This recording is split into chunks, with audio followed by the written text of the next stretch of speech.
Ampitsikina indray tompoko lahy sy tompoko vavy ny anolorana ny arahaba mba piraritsoanao amin'ity alina ity tonga eto amin'ny fotoana ny fampalalam-baovao eto amin'ny fahitalavitra matv-nao izao ka asena mpanajana anaraka ireo vaovao nangony mpanao gazetinay tamin'ity androany ity.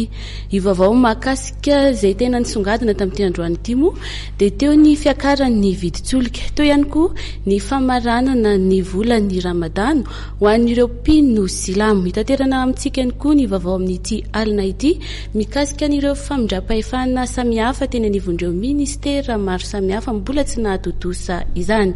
Tsy adino amin'izany ireo vaovao ara-tsosialy nisongadina tamin'ity androany ity. Isataratsika ny vaovao amin'izao alina izao ary dia ny fiakarana izay vidin'ny solika izay. Raha toka ny fiandohan'ny volana mazana no misy ny fanitsina ny vidin'ny solika dia androany 15 ny volana jona taona 2024 no nahitana fiakarana 50 ariary isaky ny litatra ny vidin'ny solika teto amintsika. Ny andinindin izay miaraka amin'ny Claudia Solson sy Mamira Soanevo. Nanomboka ny maraina teo dia lasa 54 ariary ny litatry ny supercarburant, 700 sy 3 ariary ny gazoil ary 20 sy 703 ariary ny solika fandrehatra, izany hoe nahitana fiakarany 50 ariary isaky ny litatra avy. Tsy afa-manoatra ireo mpanjifa. Manahirana dia manaikinaiky kely aloha fa dia tsy hita fa dia miakatra foana eo moa io. Tsy maintsy miakatra kely foana kosa tsy efika tsiny. Zany hoe tsy tena tsirarantony. Faiza amin'izay zany ilay olona rehefa avy eo tsy maintsy miakatra. Vokatry ny fanarahana nisy teo amin'ny fanjakana sy ireo mpandraraha ara-tsolika no nahatonga izany fampiakarana 50 ariary amin'izao tapaky ny volana jona izao.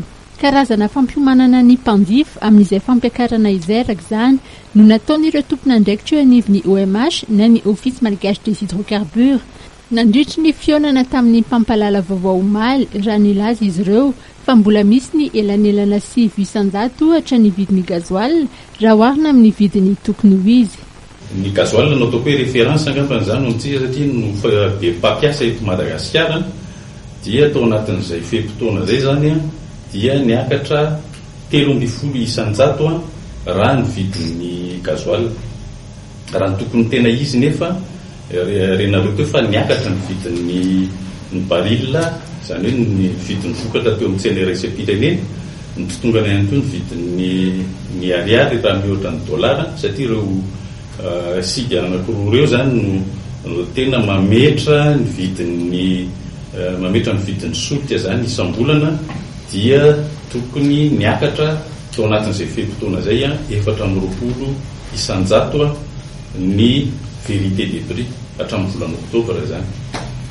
Amin'izao fotoan'izao zany tsika dia raha izay tarehimarika izay dia misy elanelany eo amin'ny 600 eo zany raha ny prix ny vérité des prix ka io dia mitarika fahavangana eo amin'ny vola nireo mpamizara solika zany nareo pétrolier ary miabetsaka io zany rehefa miabetsaka izay 600 ny resahako izay hatramin'ny faran'ny satria tsy ekena intsony ny fanomezana subvention an'ireo kompania tsolika dia tsy maintsy amin'ny alalan'ny fampiakarana ny vidin'ny solika no anetremana ny elanelany eo amin'ny vidin'ny solika miatra sy ny vidin'ny solika tena izy.